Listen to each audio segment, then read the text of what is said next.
आज विभागवार डिमांडवरची चर्चा सुरू आहे। यामध्ये शेतकऱ्यांच्या संदर्भामध्ये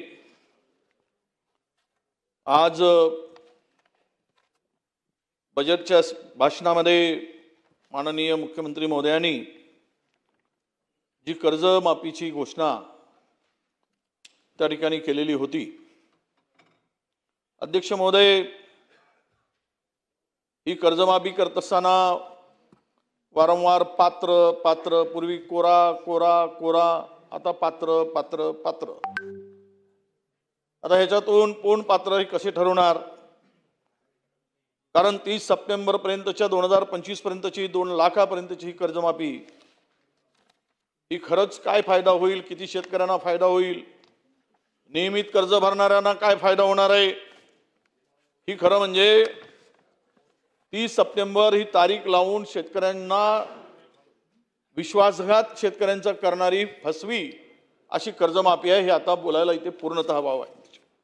मुळात महायुती सरकारनं 7/12 कोरा करणार आहे आणि सांगितलं की कोरा करू असं आश्वासन आपण सगळ्यांनी निवडणुकीमध्ये अध्यक्ष महोदय दिलेलं होतं। परंतु आता मात्र 2 लाखापर्यंतची कर्जमाफी केली, त्यातही सप्टेंबर 2025 ची अट घातली। आता अनेक शेतकऱ्यांचे थकीत कर्ज 2 लाखापेक्षा जास्त आहे। ते व्याज धरून कर्जमाफी होणाऱ्या अनेकांनी ते कर्ज फेडलं नाही आणि त्यामुळे ते 3.5 लाखाच्या पलीकडे गेलं आहे। तरी वरची स्पष्टता कृषी मंत्र्यांनी इथे सांगितलं पाहिजे की तुम्ही एखाद्याकडे जर 5 लाख रुपयाचं कर्ज आहे आणि तुम्ही 2 लाख रुपयाची कर्जमाफी देणार असाल तर त्याला 3 लाख रुपये न भरता त्याच्या खात्यामध्ये हे 2 लाख रुपये जाणार आहेत का? तुम्ही पात्र काय निकष काय असणार आहे याची माहिती आम्हाला दिली पाहिजे। नाहीतर तुम्ही 2 लाख द्यायचं नाही, पहिले तू 3 लाख भरा म्हणून शेतकऱ्याला सांगणार। शेतकरी 3 लाख भरणार नाही आणि तुम्ही म्हणाल आम्ही 2 लाख देणार नाही। म्हणजे यामध्ये आपल्याकडून या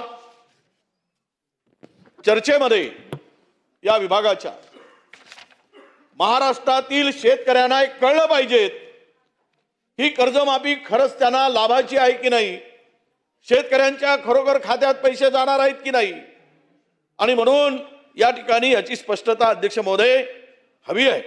ज्या शेतकऱ्याने थकीत कर्ज 2 लाखाच्या वर गेले असतील तर त्याला आपण ते पैसे भरल्याशिवाय कर्जमाफीचा लाभ कसा देणार?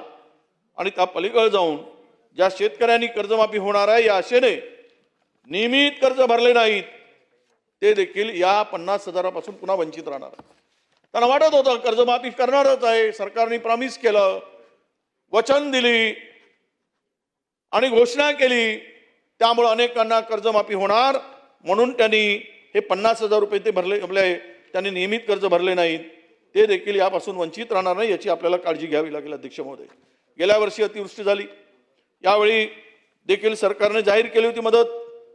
त्यामध्ये खरडून गेलेल्या जमिनीच्या संदर्भात तुम्ही त्याची फाळणी केली। एक तरी मला सांगा की या खरडून गेलेल्या जमिनीमध्ये त्याची दुरुस्ती झाल्याचं एकतरी उदाहरण तुम्ही सांगा, एक गाव सांगा। खरीपाचं पीक गेलं, रब्बीचंही पीक गेलं तरी ते ना रोजगार हमीतून पैसे मिळाले, तुम्ही जे त्यामध्ये त्या GR मध्ये जे सांगितलं त्याप्रमाणे त्यामधून कुठल्याही शेतकऱ्याची जमिनीची मशागत झालेली नाही, खरडून गेलेल्या पुनर्बांधणी झालेली नाही। आणि यासाठी आपण जी घोषणा केली ती फसवी होती हे आता लपून राहिलं नाही। तुम्ही शेतकऱ्याच्या तोंडाला पानं पुसण्याचं काम केलं अध्यक्ष महोदय। या वर्षी झाली, मागच्या वर्षी झाली आणि मागच्या वर्षी सुद्धा पिकांचं मोठं नुकसान झालं। केंद्राकडे 17 नोव्हेंबरला तुम्ही प्रस्ताव पाठवला 29,781 कोटीचा, पण अजूनही केंद्राने मदत दिली नाही। तुम्ही म्हणाल की आम्ही मदत दिली, 80% 85% लोकांना मदत मिळाली, पण तुम्ही ते मदत देत असताना केंद्राकडे तुमचा प्रस्ताव जातो त्याला केराची टोपली का टाकली जाते? आता मागच्या महिन्यामध्ये 4-5 तारखेला केंद्राचं पथक आलं, 2 महिन्यापूर्वी ते पथक वेळेवर यायला पाहिजेत। गुजरातमध्ये कुठलंही पथक न पाठवतात मदत दिली जाते, महाराष्ट्रातून जीएसटीच्या रूपानं देशात सर्वाधिक वसुली केली जाते, पण आमच्या वाट्याला मात्र आपण हा 29,781 कोटीच्या प्रस्तावाचा अजूनही पत्ता नाही. अद्यापही विहिरी त्या ढासळल्यात, त्यांच्या मदतीसाठी कुठे काही पाऊल नाही. खरडून गेलेल्या जमिनीसाठी कुठे उपाययोजना नाही. आणि त्याही पलीकडे जाऊन आम्ही धान उत्पादक शेतकऱ्यांच्या जिल्ह्यातून येतो की मी सुधीर भाऊ आम्ही मागणी केली होती की धान उत्पादक शेतकऱ्यांचं प्रचंड नुकसान झालंय आणि त्यामुळं त्यांच्या धानाला भाव नाही, हमी भाव नाही. अशा वेळेस 20,000 रुपये प्रति हेक्टरी बोनस देण्याची मागणी आम्ही केली.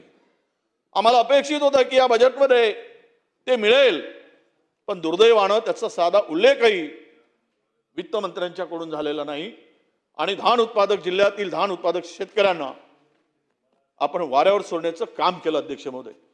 म्हणून या ठिकाणी याचंही उत्तर आपण जर आमच्या मागणीला सकारात्मकता दाखवली आणि 20,000 रुपये प्रति हेक्टरी ज्यांचं नुकसान झालं शेतकऱ्यांचं त्यांना बोनस देण्याची जर भूमिका स्वीकारली तर मला वाटतं आपल्याला शेतकरी धान उत्पादक शेतकऱ्यांना न्याय मिळेल अध्यक्ष महोदय. मी घोषणा तर झाली, पण तुमच्या 25 सप्टेंबरच्या 2 लाखापर्यंत कर्ज माफ करण्याची पण अर्थसंकल्पात स्वतंत्र तरतूदच नाही.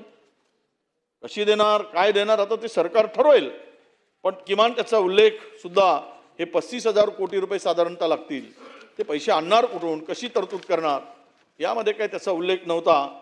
पण आम्ही आणि महाराष्ट्राची आर्थिक पाहणी अहवालातून तर वृद्धी दर म्हणजे कृषी क्षेत्राची किती मोठी पडझड होत आहे, तरी आपण शेतकरी दररोज 3 शेतकरी आत्महत्या करतात सरासरी महाराष्ट्रात.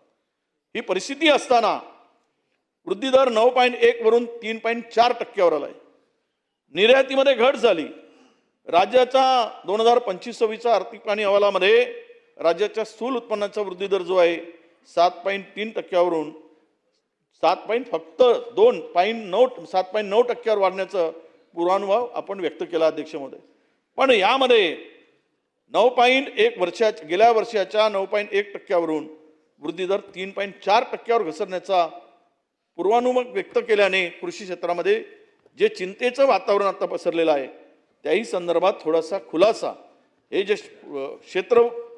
शेती क्षेत्र वृद्धीवर झपाट्याने जो खाली आलेला आहे याही संदर्भात आपण जरा खुलासा करावा अशी आमची आपल्याकडे अध्यक्ष महोदय मागणी आहे.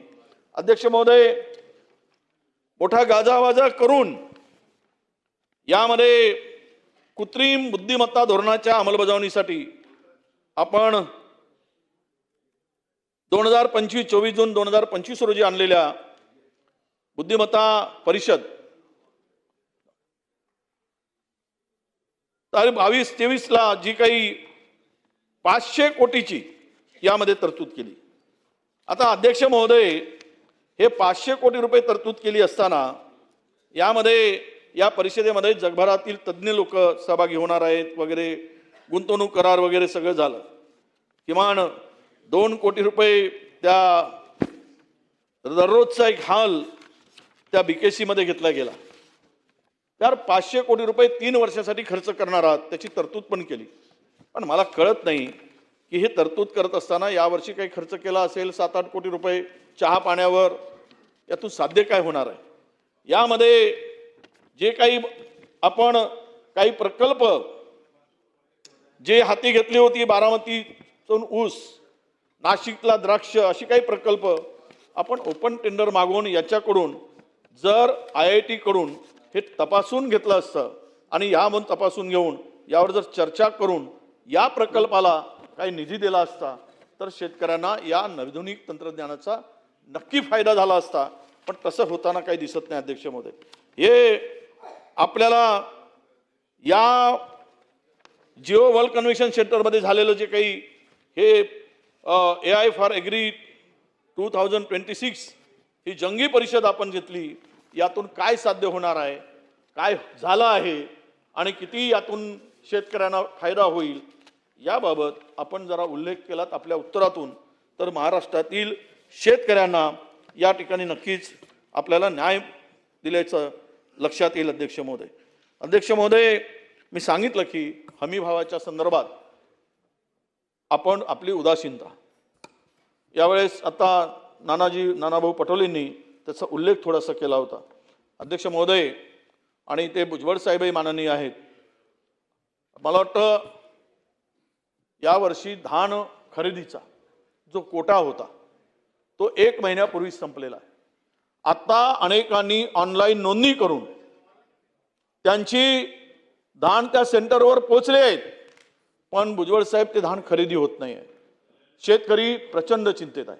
तो कोटा जरा आपण वाढवून दिला पाहिजे.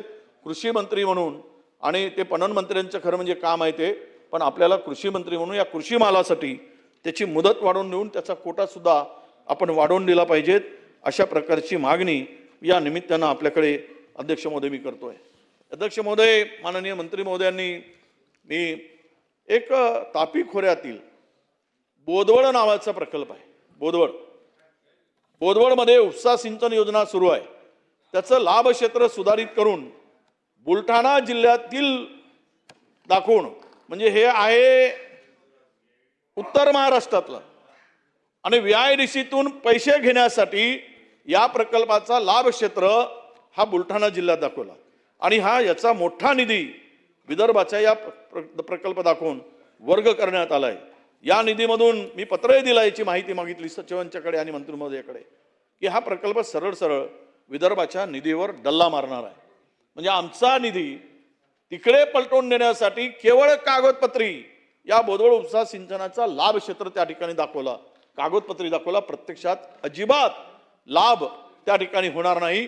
म्हणून या संदर्भातलं उत्तर त्या ठिकाणी आपल्याला, हे कोणाच्या यासाठी केलं, कशासाठी केलं, आणि हे एवढा मोठा निधी जो दिला गेला, हे कोण लोणी खातोय यामध्ये हा लाडका कॉन्ट्रॅक्टर कोणाचा आहे याचंही उत्तर आम्हाला मिळालं पाहिजे. कारण त्याला त्या लाभ क्षेत्र दाखवून या उरलेला निधी मोठ्या प्रमाणात या विदर्भ VIDCचा निधी या कामासाठी अध्यक्ष महोदय दिला गेला आहे. मी आपल्याला सांगताना, एक सध्या अधीक्षक अभियंता आमच्या अलका अहिरवार या प्रकल्प मंडळ पुणे येथे कार्यरत आहेत. त्यांना महाराष्ट्र शासनाच्या निवडणूक आयोग व भारत निवडणूक आयोगाच्या अधिकाऱ्यांनी निवडणुकीत पैसे वाटताना पकडले, आणि हा व्हिडिओ प्रसार माध्यमावर उपलब्ध आहे. परंतु त्यांच्या पलीकडे जाऊन ही लोक आयुक्ताकडे सुद्धा याची तक्रार गेली, आणि तक्रार करत असताना कसे आहेत, कारण यांच्या नातेवाईक निवडणुकीत उभे होत्या, आणि या बाईंनी स्वतः पैसे त्या ठिकाणी वाटताना पकडले गेले, आणि हे संपूर्ण तक्रार लोकायुक्ताकडे केली. तक्रार प्रलंबित असताना त्यांना खरं म्हणजे निलंबित किंवा बडतर्फे करण्याची शिफारस असताना या निर्णयाला तात्पुरती स्थगिती देण्यात आली. सचिव त्या ठिकाणी त्या पदावर नियुक्त करण्यास विरोध करत होते त्या अधिकाऱ्यांची, कारण निवडणुकीमध्ये ह्या अधिकाऱ्यांनी पैसे वाटलेत. लोकायुक्ताकडे तक्रार झाली. अशा प्रकारचे गंभीर आरोप असलेल्या अधिकाऱ्यांना आपण चांगल्या पदावर नियुक्त करतो. भ्रष्टाचारी ज्यांच्यावर गंभीर आरोप आहेत अशा अधिकाऱ्यांना जर आपण अधीक्षक अभियंता कुकडी प्रकल्पासाठी नियुक्ती देणं हे कितपत योग्य आहे हे सुद्धा जलसंपदा मंत्र्यांनी आपल्या उत्तरामध्ये सांगितलं पाहिजे. यामध्ये काही मी म्हणणार नाही की पोस्टिंगमध्ये काही आर्थिक व्यवहार वगैरे झालेला, पण यांना पाठीशी घालताना सरळ हे उदाहरण या ठिकाणी आपल्याला अध्यक्ष महोदय दिसतंय. मी आपल्याकडे यवतमाळ जिल्ह्यातील आर्मी तालुक्यातील खडका कालबा या निम्न प्रकल्पामध्ये सुद्धा मोठ्या प्रमाणामध्ये या अधिकाऱ्यांच्या आणि ठेकेदाराच्या संगनमताने अवैध आणि अनियंत्रित ब्लास्टिंगमुळे परिसरातील गावामध्ये जवळपास 10 किलोमीटरच्या गावामध्ये हा प्रचंड भीतीचं वातावरण आहे. ब्लास्टिंग केली जात आहे, कारण दगड आहे तिथे, कुठलीही सूचना दिली जात नाही. बिना परवानगीनं हे अवैध आणि अनियंत्रित ब्लास्टिंगमुळं या ठेकेदारांची चौकशी झाली पाहिजे. त्या अनेक घरांना त्या ठिकाणी तडा गेलेले आहेत, त्याची चौकशी झाली पाहिजे. असं कसं हे अधिकारी आणि तो कॉन्ट्रॅक्टर कुठल्याही जिल्हाधिकाऱ्याची परवानगी घेत नाही, कोणत्याही अथॉरिटीची परवानगी घेत नाही, आणि हे धंदे त्या ठिकाणी करतोय. या संदर्भात चौकशी व्हावी अशी सुद्धा मागणी या चर्चेच्या निमित्तानं आमचे अध्यक्ष महोदय. गोशी खुर्द उजवा कालव्यामध्ये चंद्रपूर जिल्ह्यातील माझ्या मतदारसंघामध्ये हा प्रकल्प येतो. त्याचा उजवा कालवा आहे.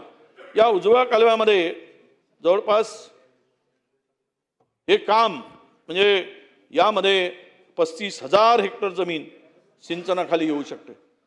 पावसाळ्यामध्ये खरीप पिकाला पाणी मिळतं, पण रब्बी पिकाला पाणी मिळत नाही. कारण यामध्ये जे काम आहे एका कंत्राटदाराने हे काम घेऊन ठेवलेलं आहे. कंत्राटदाराच्या कामाची मुदत संपली आणि ती मुदत संपून सुद्धा त्या कंत्राटदाराने हे काम पूर्ण केलं नाही. जवळपास 225 कोटी रुपयाचं काम आहे आणि हे क्रिटिकल पॅचेस बनवण्याचं काम आहे. पूर्ण कोलॅप्स झालेला कालवा आहे. त्यामध्ये ते दुरुस्ती करायसाठी या ठेकेदारांनी काम घेतलं. ह्या ठेकेदारांचं कामच हे आहे, काम घेतो आणि 4-4 वर्ष काम करत नाही. आता मी म्हणणार नाही तो सत्ताधारी माणसाचाच एक कॉन्ट्रॅक्टर आहे, त्याच्याच जवळचा आहे किंवा त्याचं पार्टनरशिप आहे, पण त्याच्याकडे मी बोलणं उचित होणार नाही. त्यामुळं अशी जर परिस्थिती आज निर्माण झाली, मागच्याही रब्बीमध्ये उन्हाळी पिकासाठी या ठेकेदाराच्या काम न करण्यामुळं 15,000 हेक्टर जमिनीच्या सिंचनाला पाणी मिळालं नाही. याही वर्षी 15,000 हेक्टर सिंचनाला पाणी शेतकऱ्याला सिंचनासाठी पाणी देऊ शकलो नाही. या वर्षी तर शेतकऱ्यांनी उपोषण केलं, आमरण उपोषण केलं, VIDCच्या ऑफिसमध्ये जाऊन बसलेत, धरणे आंदोलन केलं, तरी पण या कामाला गती नाही. आमची मागणी आहे, इथे मंत्री महोदय किंवा तिकडे सचिव असेल तर नोंद करून घ्या. हे काम जर या वर्षी काम झालं नाही तर पुढच्या वर्षी पुन्हा पाणी मिळणार नाही. 3 वर्ष सलग या भागातील शेतकरी रब्बी पिकापासून उन्हाळी धान उत्पन्न करण्यापासून वंचित राहणार आहे. 15,000 हेक्टरची शेती पडीत राहणार आहे. याला जबाबदार कोण आहे याच्यावर कारवाई झाली पाहिजे आणि या ठेकेदाराला ब्लॅक लिस्ट करा, काळ्या यादीत टाका याला. पुढच्या वेळेस जर हे होणार नसेल तर या विधिमंडळामध्ये पुढच्या वेळेस आम्हाला हा प्रश्न सुटला दिसला नाही, इथेच उपोषणाला शेतकऱ्याला घेऊन बसायची पाळी येईल. हा प्रचंड वेदना. त्या VIDCच्या ऑफिसमध्ये जाऊन अधिकाऱ्यांच्या खुर्चीपर्यंत जाऊन त्या ठिकाणी ते शेतकरी रडताना सगळं पाहिले. पूर्ण प्रसार माध्यमाच्या पुढे सगळी व्हिडिओ आली. तरी पण राज्यकर्त्यांना या संदर्भात थोडी लाज वाटू नये. शेतकऱ्यांच्या व्यथा सोडवताना आपलं एवढं काही भूमिका ही कठोर असावी हेही सुद्धा या ठिकाणी अध्यक्ष महोदय सांगितलं पाहिजे, अशी मागणी या निमित्तानं मी आपल्याकडे अध्यक्ष महोदय करतोय. अध्यक्ष महोदय, मृदा संधारण आणि आरोग्याच्या संदर्भात सुद्धा काही नाही, मी अगदीच आता याच्यावर बोलतो आणि माझं मी भाषण संपवत आहे की थोडासा मी सुरुवात कृषीवर केलेली होती अध्यक्ष महोदय, पण थोडासा काही गोष्टी राहिल्यात ती मी मंत्री महोदयांना पत्र लिहून पाठवणारच आहे. पण तुम्ही या खात्यासाठी जे काही तरतूद केली ते काही सांगण्याची गरज नाही. गृह विभाग वर मी एक 5 मिनिटामध्ये माझं भाषण संपवतो आहे. अध्यक्ष महोदय, आपल्याला माहीत असेल की यामध्ये बीड जिल्ह्यामधील परिस्थिती दिवसेंदिवस अत्यंत गंभीर होत चालली. महाराष्ट्रातील कायदा सुव्यवस्थेचे पूर्णतः धिंडवळे निघताना आम्ही पाहतो. रोज खून, रोज मारामार, लहान मुलींचे बलात्कार, त्यांच्यावर होणारे अत्याचार, महिला लापता होण्याचे प्रकार. महाराष्ट्र कुठे चाललाय कायदा सुव्यवस्थेमध्ये? म्हणून पोलिसांच्यावर खरंच या आता बीड जिल्ह्यामध्ये पोलीस भरती प्रक्रियेमध्ये गंभीर असं प्रकार अनियमिततेबाबत यामध्ये विधानसभेमध्ये आम्ही यापूर्वी आवाज उठवला. आता तर अनेक तरुणांनी हे सांगितलंय लेखी पत्र देऊन की बीड जिल्ह्यात सुरू असलेल्या पोलीस पाटील भरतीमध्ये मोठ्या प्रमाणात अनियमितता झाली आहे. त्या पोलीस अधीक्षकांचीच तक्रार आहे, त्या पोलीस अधीक्षकाच्या संदर्भातच तक्रार आहे. त्याची चौकशी करण्याची आवश्यकता आहे. यामध्ये पारदर्शकतेचा अभाव आहे. त्यामध्ये भरती प्रक्रियेमध्ये तोंडी मुलाखतीत गुण देताना स्पष्ट निकष पाळले गेले नसल्याची बाब समोर आली आहे. पात्र उमेदवारांना अत्यल्प गुण देऊन अपात्र उमेदवारांना अधिकचे गुण दिले. हे जवळपास 300-400 तरुण पुरांनी तिथे पोलीस भरतीमध्ये गेलेल्या तरुणांनी हे पत्र दिलं आहे. त्या संदर्भाच्या सर्व बातम्या या ठिकाणी आलेल्या आहेत. अध्यक्ष महोदय, जिल्ह्यातील पोलीस पाटील भरतीमध्ये सुद्धा गंभीर अनियमितता झाली, तेही प्रकरण आपल्या पुढे आहे. त्यानंतर यामध्ये बस 5 मिनिट मी पाहिलं मी किती पाठवून बोललो 25 मिनिटं झाली. नाही 25 मिनिट नाही हो चालेल 9 मिनिटं झाले नाही 10 झाले असतील 25 मिनिटं झालं मी लिहून ठेवलंय. नाही हो एवढे कसे झाले आत्ताच तर सुरुवात केली. 4:25 ला दिले तुम्हाला. बरं बरं मला 5 मिनिटात संपवतो ठीक आहे म्हणजे ना बाकीचे पण आहेत तसे. अं? बाकीचे बरेच लोक आहेत आपल्याही पक्षाचे आहेत. बरं 5-5 मिनिटं. मी 5च मिनिटात 4 मिनिटामध्ये संपवतो 1 मिनिट यांनी घेतला म्हणून.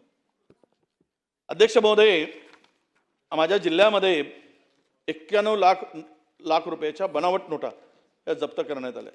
ऊर्जानगरमधील अपार्टमेंटमध्ये हा नोटा छापण्याचा कारखाना स्थानिक गुन्हे शाखेने कारवाई करून पकडला आहे. मध्य प्रदेशातील एका आरोपीला सगळे प्रिंटर आणि सगळ्या साहित्यासह अटक केलेली आहे. 500 रुपयाच्या तब्बल 91,15,000 रुपयाचा मुद्देमाल या ठिकाणी पकडला आहे. या संदर्भात किती गंभीर बाब आहे.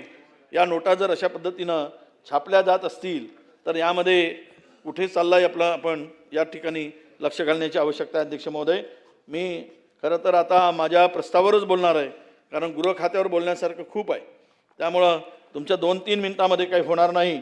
पण एकच आहे की हा नगर जिल्ह्यातील शेवटचा मुद्दा की DYSP ते SP झालेले पोलीस अधीक्षक सोमनाथ घारगे हा वरिष्ठ अधिकारी हा यांच्यावर DYSP असताना हे कॉल सेंटरमध्ये लोकांची फसवणूक चालवतात असं एका तपासामध्ये CBI कडून ही बाब समोर आली. ही अत्यंत गंभीर बाब होती एका पोलीस अधीक्षकाच्या संदर्भात DYSP असताना ते नाशिकमध्ये कार्यरत असताना आणि अशा गंभीर बाब समोर आल्यावर CBIनी लक्षात आणून दिल्यावर या अधिकाऱ्याला प्रमोशन देऊन नगरचे SP करण्यात आले. आणि ह्या अधिकाऱ्यांनी आपल्याला सांगतो एक व्यक्ती भूपेंद्र सावळे यांनी नोटा शेतकऱ्यांना फसवणूक करून कामगार शेतकऱ्यांना दुप्पट नोटा करून देतो म्हणून 700 कोटी रुपये गंडा घातला गोळा केले 700 कोटी रुपये. आणि या अधिकाऱ्यांनी वाचवण्यासाठी जो चौकशी अधिकारी होता युवराज आठरे ह्यांनी हे 1.5 कोटी रुपये मागितलेत. हे पोलीस अधीक्षकांच्या लक्षात आलं. हे पकडल्या गेलेत आणि या आरोपीला चार्जशीट देऊनही अटक करत नव्हते. 1.5 कोटी रुपये घेतल्यामुळं या PSI आणि त्याच्यावर असलेल्या 4 अधिकाऱ्यांना पोलीस अधीक्षकांनी निलंबित केलं. पोलीस अधीक्षकांनी चौकशी केली. याचं नाव आहे पोलीस अधीक्षकांचं ज्यामध्ये या सगळ्या अधिकाऱ्यांना तो वाचवत आहे. म्हणून माझी विनंती अशी आहे आपल्या अध्यक्ष महोदय या निमित्तानं हे प्रकरण इतकं गंभीर आहे की हे अधिकारी निलंबित झालेत 1.5 कोटी रुपये घेताना आणि याच पोलीस अधीक्षकांनी पुन्हा या अधिकाऱ्याकडून पैसे खाल्ले आणि त्यांना पुन्हा क्लीन चिट देऊन टाकली. म्हणजे ज्याच्यावर CBIचा ठपका आहे अशा DYSPला SP करून आणि हा माणूस हा पोलीस अधीक्षक तिकडे बिनधास्तपणे सर्व अवैध धंदे जोरात चालवत आहे प्रचंड. आणि या 700 कोटी रुपयाचा गंडा घालून दुप्पट पैसे करून देतो म्हणणाऱ्या त्या आरोपीला वाचवण्याचं काम हे पोलीस अधीक्षक करतायत अशी तिकडे माहिती आहे अध्यक्ष महोदय. म्हणून या संदर्भातली स्पष्ट चौकशी झाली पाहिजेत. आणि यामध्ये भूपेंद्र सावळेचा साथीदार आणि त्याच्यासमोर कोण कोण आहेत. खरं तर एका राजकीय नेत्यांनी याच्यावर चार्जशीट झाल्यावर कारवाई होऊ नये म्हणून 200 कोटी रुपये घेतले. 700 कोटीतून 200 कोटी रुपये खाले.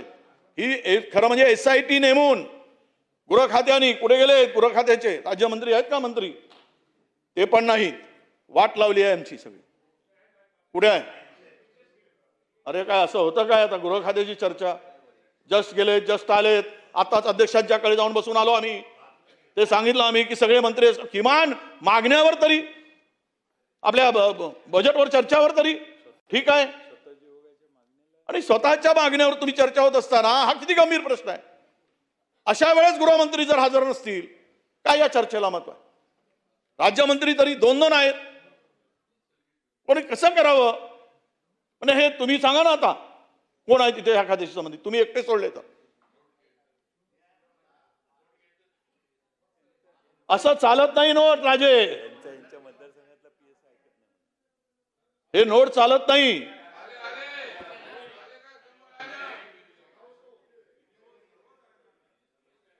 तसं नाही होत. त्या खात्याचा मंत्री तिकडे असलाच पाहिजे. विभागवार चर्चेमध्ये बजेटच्या मेन बजेट आहे, एखाद्या वेळेस पुरवणीमध्ये नसले तरी चालतात. आता संजय भाऊ, तुम्हालाही अनुभव आहे इतक्या वर्षाचा, मंत्री म्हणून भूमिका बदलू नका. सगळे अनुभवी आहेत, काही 4-5 टर्मचे आहेत सगळे. तुम्ही इतके पाहताय सगळे सभागृहाचे कामकाज कसं चालते ते. म्हणून माझी, तुम्ही ऐकलं नाहीत राज्यमंत्री महोदय, या पोलीस अधीक्षकाची चौकशी करा. चार्जशीट कुठं होऊ नये. हा 700 कोटी रुपये गोळा करणारा, कामगार शेतकऱ्याला फसवणारा हा नराधम मोकाट फिरतोय. याच्यावर कारवाई झाली पाहिजे. SIT चौकशी लावा. पोलीस अधीक्षकांनी ज्या 5 लोकांना निलंबित केलं, 1.5 कोटी घेतले म्हणून याला वाचवण्यासाठी, परत त्याला क्लीन चिट देऊन टाकली आणि मोकळे करून टाकले. ज्याच्यावर गंभीर स्वरूपाचे आरोप आहेत, अशा अधिकाऱ्यांना अजिबात पाठीशी घालू नका, अशी मागणी मी करतो. बाकीचं बोलायचं खूप आहे गृह खात्यावर, पण आता वाटच लागली आहे. पोलीस स्टेशनमध्ये लकडगंज, नागपूरच्या लकडगंज पोलीस स्टेशनमध्ये एक पोलीस जाऊन सिनियर पोलिसाच्या अंगावर जातो, त्याला मारायला धावतो. आहे वाटेल ते आहेत. आता खूप गोष्टी आहेत, पण आता मी सांगत नाही. ज्यावेळी चर्चा होईल त्यावेळेस मी सांगेल, ज्यावेळेस विरोधी पक्षाचा कायदा सुव्यवस्था चर्चा होईल. पण मी आता जे मुद्दे इथे उपस्थित केलेत त्या सर्व मुद्द्यांना आपण न्याय द्याल आणि त्या मागणीचा विचार करून कारवाई कराल, अशी विनंती आपल्याकडे करतो आणि थांबतो. धन्यवाद.